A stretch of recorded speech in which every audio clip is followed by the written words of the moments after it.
ಓಂ ಹ್ರೀಂ ಭೈರವಿ ಕ್ಲಾಂ ಹ್ರೀಂ ಸ್ವಾಹ. ನಮಸ್ಕಾರ. ರಾಶಿ ಫಲಗಳ ಬಗ್ಗೆ ಮಾತಾಡೋದಕ್ಕಿಂತ ಮುಂಚೆ ಕೆಲವು ವಿಚಾರಗಳನ್ನ ಹೇಳ್ಬೇಕು. ಏನಂತಂದ್ರೆ ನೋಡಿ, ಒಂದೇ ರಾಶಿಯಲ್ಲಿ ಸಾವಿರಾರು ಜನ, ಲಕ್ಷಾಂತರ ಜನ ಹುಟ್ಟಿರ್ತಾರೆ. ಒಂದೇ ನಕ್ಷತ್ರದಲ್ಲಿ ಹುಟ್ಟಿರ್ತಾರೆ, ಒಂದೇ ಡೇಟ್ ಅಲ್ಲಿ ಹುಟ್ಟಿರ್ತಾರೆ. ಈ ನ್ಯೂಮರಾಲಜಿ ಪ್ರಕಾರ ಈ ರಾಶಿ ಫಲದ ಬಗ್ಗೆ ಹೋಗೋದಕ್ಕಿಂತ ನಾವು ಯಾವಾಗಲೂ ಕೂಡ ಹಸ್ತ ಸಾಮುದ್ರಿಕೆಯಲ್ಲಿರುವಂತಹ ರೇಖೆಗಳನ್ನ ಮ್ಯಾಚ್ ಮಾಡಬೇಕು. ಇದರಲ್ಲಿ ವೆಸ್ಟರ್ನ್ ಪಾಮಿಸ್ಟ್ರಿ, ನಾಡಿ ಪಾಮಿಸ್ಟ್ರಿ, ಆಮೇಲೆ ಭಾರತೀಯ ಹಸ್ತ ಸಾಮುದ್ರಿಕ ಬಹಳಷ್ಟಿದೆ. ಇದ್ರಲ್ಲಿ ಸಂಶೋಧನೆಗಳು ಆಗಿದೆ. ಇವಾಗ ನೀವೇನ್ ಮಾಡ್ಬೇಕು ಅಂತಂದ್ರೆ, ಜಾತಕದಲ್ಲಿ ನಿಮಗೆ ವಿವಾಹ ಯೋಗ, ಉದ್ಯೋಗ ಯೋಗ ಇದೆ ಅನ್ಕೊಳ್ಳಿ, ಗಜಕೇಸರಿ ಯೋಗ ಇದೆ ಅನ್ಕೊಳ್ಳಿ, ಮಾಳವ್ಯ ಯೋಗ ಇದೆ ಅನ್ಕೊಳ್ಳಿ, ಅದು ಹಸ್ತದಲ್ಲಿ ರಿಫ್ಲೆಕ್ಟ್ ಆಗ್ಬೇಕು. ಇಲ್ಲಿರುವಂತಹ ಸೂಕ್ಷ್ಮ ರೇಖೆಗಳನ್ನ ನೋಡಿ ಜಾತಕ ಮತ್ತು ಹಸ್ತವನ್ನ ಮ್ಯಾಚ್ ಮಾಡ್ಬೇಕು. ಯಾಕೆಂದ್ರೆ ನಮ್ಮ ಬರ್ತ್ ಟೈಮ್ ಸರಿ ಇರಲ್ಲ, ನಮ್ಮ ಡೇಟ್ ಆಫ್ ಬರ್ತ್ ಸರಿ ಇರಲ್ಲ. ಸರ್ ನನಗೆ ಗೊತ್ತಿಲ್ಲ ಸರ್ ಯಾವ್ದೋ ಡೇಟ್ ಅಂತ ಹೇಳ್ತಾರೆ ಅಂತ ಹೇಳ್ತಿರ್ತಾರೆ. ಹಾಗಾಗಿ ಹಸ್ತವನ್ನ ಪ್ರಮುಖವಾಗಿ ಪರಿಗಣಿಸಿ. ಯಾಕೆಂದ್ರೆ ನಿಮ್ಮ ಫಿಂಗರ್ ಪ್ರಿಂಟ್ಸ್, ನಿಮ್ಮ ಒಂದು ಲೈನ್ಸ್ ಯಾವತ್ತೂ ಚೇಂಜ್ ಆಗಲ್ಲ. ಒಬ್ರು ಇರೋ ಹಾಗೆ ಇನ್ನೊಬ್ರಿಗೆ ಇರಲ್ಲ. ಅದು ನಿಮ್ಮ ಇಂಡಿವಿಜುವಲ್, ವೈಯಕ್ತಿಕ.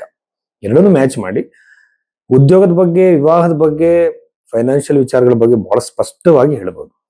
ಇದ್ರ ಬಗ್ಗೆ ನನ್ನ ಸಂಶೋಧನೆ ಇದೆ. ನನ್ನ ಹತ್ರ ಸುಮಾರು 10,000 ಹಸ್ತದ ಫೋಟೋಗಳಿದೆ, ಜಾತಕಗಳನ್ನ ಮ್ಯಾಚ್ ಮಾಡಿದ್ದೀನಿ. ಸೊ ಆವಾಗ ಏನಾಗುತ್ತೆ, ಹೇಳುವಂತ ಒಂದು ಪ್ರೆಡಿಕ್ಷನ್ ನಿಜ ಆಗುತ್ತೆ, ತುಂಬಾ ಕ್ಲಾರಿಟಿ ಇರುತ್ತೆ. ಯಾಕೆಂದ್ರೆ ಅಲ್ಲಿ ಶುಕ್ರ ಗ್ರಹದ ಲೈನ್ಸ್ ಟಚ್ ಆಗ್ತಿರೋದು, ಹಸ್ತದಲ್ಲಿ ಶುಕ್ರದ ಲೈನ್ಸ್ ಗಳನ್ನ ನೋಡ್ಕೊಂಡು, ಜಾತಕವನ್ನು ನೋಡ್ಕೊಂಡು ಹೇಳೋದ್ರಿಂದ ಕನ್ಫರ್ಮ್ ಆಗಿ ಗೊತ್ತಾಗುತ್ತೆ. ಸೊ ಈ ಬಗೆಯಲ್ಲಿ ನಿಮ್ಮ ಜಾತಕವನ್ನ ವಿಶ್ಲೇಷಣೆ ಮಾಡಬೇಕಾದ್ರೆ ಭೈರವಿ ಆಶ್ರಮವನ್ನು ಸಂಪರ್ಕಿಸಿ, ಕನ್ಸಲ್ಟೇಷನ್ ತಗೊಳ್ಳಿ, ಕಾಲಾವಕಾಶವನ್ನ ಕೊಡಿ. ನಾನು ಅದನ್ನ ಅನಲೈಸ್ ಮಾಡಿ ನಿಮ್ಮೊಟ್ಟಿಗೆ ಮಾತಾಡ್ತೀನಿ. ರಾಶಿ 2026 ಮೇ 18ನೇ ತಾರೀಕಿನ ನಂತರದಲ್ಲಿ ಈ ಮಿಥುನ ರಾಶಿಯಲ್ಲಿ ಜನಿಸಿದಂತವ್ರಿಗೆ ಏನೆಲ್ಲ ಪಾಸಿಟಿವ್, ನೆಗೆಟಿವ್ ಇದೆ ಅಂತ ನಾವು ನೋಡೋಣ. ಮಿಥುನ ರಾಶಿಯಲ್ಲಿ ಇರುವಂತಹ ಶುಕ್ರ ಮತ್ತು ಗುರು ಗ್ರಹಗಳು ಎರಡು ಕೂಡ ಶುಭ ಗ್ರಹಗಳು. ಇದು ಏನ್ ಸೂಚಿಸುತ್ತೆ? ಡೈರೆಕ್ಟ್ ಆಗಿ ಸಪ್ತಮವನ್ನ ವೀಕ್ಷಣೆ ಮಾಡೋದ್ರಿಂದ ನನಗನ್ಸೋದು ವಿವಾಹದಲ್ಲಿ ಅಭಿವೃದ್ಧಿ. ಈಗ ವಿವಾಹದಲ್ಲಿ ಮದುವೆಗಾಗಿ ನೋಡ್ತಿರ್ತೀರಾ, ಸಂಬಂಧಗಳನ್ನ ನೋಡ್ತಿರ್ತೀರಾ, ಸೂಟೇಬಲ್ ಸಂಬಂಧಗಳು ಸಿಕ್ಕಿರಲ್ಲ, ಮದುವೆ ಆಗ್ತಾ ಇರಲ್ಲ, ಬಂದ್ ಕ್ಯಾನ್ಸಲ್ ಆಗ್ತಿರತ್ತೆ. ಈ ಎಲ್ಲ ಸಮಸ್ಯೆಗಳಿಗೂ ಒಂದು ಕಡಿವಾಣ. ನಿಮಗೆ ಒಳ್ಳೆಯ ಸಂಬಂಧ ಬರೋ ಸಾಧ್ಯತೆ ಇರುತ್ತೆ, ಮದುವೆ ಆಗುವ ಸಾಧ್ಯತೆ ಮ್ಯಾಕ್ಸಿಮಮ್ ಇರುತ್ತೆ, ಎಂಗೇಜ್ಮೆಂಟ್ ಆಗುವ ಸಾಧ್ಯತೆಗಳಿರುತ್ತೆ.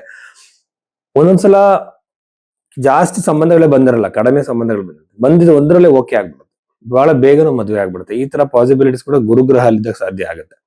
ಜೂನ್ 2ನೇ ತಾರೀಕಿಗೆ ಗುರುಗ್ರಹ ಬದಲಾವಣೆ. ಗುರುಗ್ರಹ ಇದ್ದಷ್ಟು ದಿನ ನಿಮಗೆ ವಿವಾಹದ ಪ್ರಾಪ್ತಿ ಜಾಸ್ತಿ ಆಗುತ್ತೆ. ಗಂಡ ಹೆಂಡತಿ ಮಧ್ಯೆ ಕಿರಿಕಿರಿಗಳು ಬಂದು, ಜಗಳ ಬಂದು ನೀವು ದೂರ ಆಗಿದ್ರೆ, ನಿಮ್ಮ ಮಧ್ಯೆ ಮನಸ್ತಾಪಗಳಿದ್ರೆ ಸರಿಯಾಗುತ್ತೆ. ಪ್ರೇಮಿಗಳಾಗಿದ್ದು ನಿಮ್ಮ ಮಧ್ಯೆ ಮನಸ್ತಾಪ ಬಂದ್ರೆ ಸರಿಯಾಗುತ್ತೆ. ಪ್ರೇಮಿಗಳಲ್ಲಿ ಅನಾವಶ್ಯಕ ವಿಚಾರಗಳಿಗೆ ಬ್ರೇಕಪ್ಸ್ ಆಗ್ತಿರುತ್ತೆ. ಈಗ ಅದು ಬಹಳ ಕಾಮನ್ ಆಗಿದೆ. ಸೊ ಇದ್ರಲ್ಲಿ ಬಂದು ಈ ಒಂದು ಕಂಪ್ಯಾಟಿಬಿಲಿಟಿ ಇಲ್ಲದೆ ಇರೋದಕ್ಕೆ, ಟೆನ್ಷನ್ಗಳಿಗೆ ಕೆಲವು ಪ್ಲಾನೆಟರಿ ಕಾಂಬಿನೇಷನ್ ಕಾರಣ, ಪ್ಲಸ್ ನಮ್ಮ ಒಂದು ವೈಯಕ್ತಿಕ communication, the way of communication ಕೂಡ ಇಂಪಾರ್ಟೆಂಟ್ ಆಗುತ್ತೆ. ಇಲ್ಲಿ ಈ ಸಮಸ್ಯೆಗಳಿಗೆ ಪರಿಹಾರ ಸಿಗ್ಬೋದು. 4ನೇ ಮನೆಧಿಪತಿ 12 ಅಂತಂದ್ರೆ ಯೂಶುವಲ್ ಆಗಿ ನಿಮ್ಮ ಸ್ಥಳವನ್ನ ಬಿಟ್ಟು ಹೊರಗಡೆ ಯಾರಾದ್ರೂ ಗೃಹ ನಿರ್ಮಾಣಕ್ಕೆ ಕೈ ಹಾಕಿದ್ದಾರೆ, ನಿಮ್ಮ ಹುಟ್ಟಿದ ಸ್ಥಳವನ್ನ ಬಿಟ್ಟು, ಅನುಕೂಲ ಆಗುತ್ತೆ, ಅಭಿವೃದ್ಧಿ ಆಗುತ್ತೆ, ಗೃಹ ನಿರ್ಮಾಣ ನಿರ್ವಿಘ್ನವಾಗಿ ಆಗುತ್ತೆ. ಆಮೇಲೆ 3ನೇ ಮನೆಯಲ್ಲಿ ಇರುವಂತಹ ಸೂರ್ಯ ಗ್ರಹ 12ನೇ ಮನೆಯಲ್ಲಿ ಇರುವಂತದ್ದು ನಿಮ್ಮ ತಮ್ಮಂದಿರಿಗೆ, ತಂಗಿಯರಿಗೆ, ಸಿಬ್ಲಿಂಗ್ಸ್ ಅಂತ ಅಂತೀವಿ. ಇವು ಏನಾದ್ರು ವಿದೇಶದಲ್ಲಿ ಜಾಬ್ ಹುಡುಕ್ತಾ ಇದ್ರೆ ಅನುಕೂಲಗಳು ಆಗುತ್ತೆ. ಆಮೇಲೆ ಈ ರಾಶಿಯಲ್ಲಿ ಜನಿಸಿದಂತವ್ರಿಗೆ, ಮಿಥುನ ರಾಶಿಯಲ್ಲಿ ಯೂಶುವಲ್ ಆಗಿ ಆರೋಗ್ಯದಲ್ಲಿ ಸುಧಾರಣೆ ಆಗುತ್ತೆ. ಏನಾದ್ರು ಇಶ್ಯೂಸ್ ಇದೆಯಾ, ಪ್ರಾಬ್ಲಮ್ ಇದೆಯಾ, ಖಂಡಿತವಾಗ್ಲೂ ಅನುಕೂಲ ಆಗುವ ಸಾಧ್ಯತೆ ಇರುತ್ತೆ, ಉಲ್ಬಣವಾಗಲ್ಲ. ಮಿಥುನ ರಾಶಿಯಲ್ಲಿ ಜನಿಸಿದಂತವರಿಗೆ ಯೂಶುವಲ್ ಆಗಿ ಶುಭ ಕಾರ್ಯಗಳಿಗೆ ನೀವೇನಾದ್ರೂ ಇನ್ವಾಲ್ವ್ ಆಗ್ತಿದ್ರೆ, ದೇವಸ್ಥಾನದ ಬಗ್ಗೆ, ಇನ್ನೊಂದ್ರ ಬಗ್ಗೆ, ನಿಮಗೆ ಅಭಿವೃದ್ಧಿ ಖಂಡಿತವಾಗಲೂ ಆಗುತ್ತೆ. ದಶಮ ಭಾವದಲ್ಲಿರುವಂತಹ ಶನಿ ಗ್ರಹ, ಅಷ್ಟಮಾಧಿಪತಿ ದಶಮದಲ್ಲಿ ಇರೋದು ಯೂಶುವಲ್ ಆಗಿ ನೋಡಿರುವಂತಹ ಎಲ್ಲ ಜಾತಕಗಳಲ್ಲಿ, ಮತ್ತೆ ಆಗಲಿ ಮಿಡಲ್ ಫಿಂಗರ್ ತುಂಬಾ ಉದ್ದ ಇರುತ್ತೆ. ದಶಮ ಭಾವವನ್ನ ಶನಿ ಗ್ರಹ ಏನಾದ್ರು ಇದು ಮಾಡಿದ್ರೆ, ರಾಶಿಯನ್ನ ನೋಡಿ ನಾವು ಹಸ್ತರೇಖೆಗಳನ್ನ ನೋಡಿದಾಗ ಶನಿಗ್ರಹ ಅಲ್ಲಿ ಜಾಸ್ತಿ ಸ್ಟ್ರಾಂಗ್ ಆಗಿದ್ರೆ, ಇಲ್ಲಿ 10ನೇ ಪ್ಲೇಸ್ ನಲ್ಲಿ ಶನಿಗ್ರಹ ಬಂದಿರೋದ್ರಿಂದ ನನಗೇನಿಸುತ್ತೆ ಅಂದ್ರೆ, ಉದ್ಯೋಗದಲ್ಲಿ ತುಂಬಾ ಟೆನ್ಷನ್ ಗಳನ್ನ ನೀವು ನೋಡ್ತೀರಾ.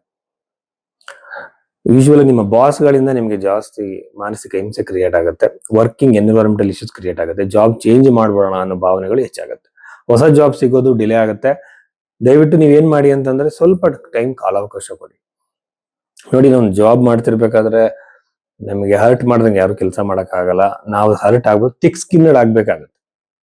ಸ್ವಲ್ಪ ಎಲ್ಲದನ್ನು ಪರ್ಸನಲ್ ಆಗಿ ತಗೊಂಡು ಕೆಲಸ ಬಿಟ್ಬಿಡೋದು, ನಾನು ಇರೋದೇ ಹೀಗೆ, ನನ್ನ ಸ್ವಾಭಿಮಾನನೇ ಮುಖ್ಯ ಅನ್ಕೊಳ್ಳೋ ತಪ್ಪಾಗತ್ತೆ. ಸಮಯ ಸಂದರ್ಭವನ್ನು ನೋಡ್ಬೇಕು. ಬುದ್ಧಿವಂತ ಆದವನು ಯಾವತ್ತೂ ಕೂಡ ಎಮೋಷನಲ್ ರೆಸ್ಪಾನ್ಸ್ ಕೊಡೋದಿಲ್ಲ.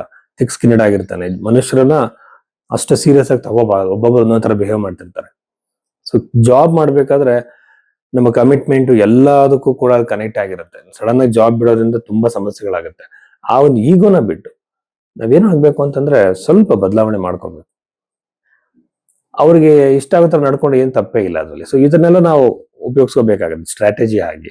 ಹಾಗಾಗಿ ಕೋಪವನ್ನ ಡೈರೆಕ್ಟ್ ಆಗಿ ಪ್ರದರ್ಶನ ಮಾಡೋದ್ರಿಂದ ಏನು ಪ್ರಯೋಜನ ಇಲ್ಲ. ಸೊ ಈ ರೀತಿ ಪ್ರಾಬ್ಲಮ್ಗಳಿಂದ ಈ ಒಂದು ಮಾನಸಿಕ ವ್ಯವಸ್ಥೆಯನ್ನು ಮಾಡ್ಕೊಳ್ಳಿ. ಹಾಗೇನೆ ಜಾಬ್ ಅಲ್ಲಿ ನಿಮಗೆ ಬದಲಾವಣೆ ಬೇಕು ಅಂದ್ರೆ ಸರಿಯಾಗಿರೋ ಸಮಯಕ್ಕೆ ನೀವು ವೆಯ್ಟ್ ಮಾಡ್ಬೇಕಾಗತ್ತೆ. ಇದು ನಿಮ್ಮ ಮನಸ್ಸಲ್ಲಿ ಇರಲಿ. ಪ್ರಾಪರ್ಟಿ ಖರೀದಿಗೆ ಬಹಳ ಒಳ್ಳೆಯದು. ಆಮೇಲೆ ವೈವಾಹಿಕ ಜೀವನದಲ್ಲಿ ಸಮಸ್ಯೆಗಳು ಬಿಡುಗಡೆ ಆಗುತ್ತೆ. ಆಮೇಲೆ ಸೋಷಿಯಲ್ ಮೀಡಿಯಾದಲ್ಲಿ ಸಕ್ಸಸ್ಫುಲ್ ಆಗ್ಬೇಕಾಗೋದು ಚೆನ್ನಾಗಿದೆ. ಇಷ್ಟು ವಿಚಾರಗಳು ಮಿಥುನ ರಾಶಿಗೆ ಸಂಬಂಧಿಸಿದ್ದು.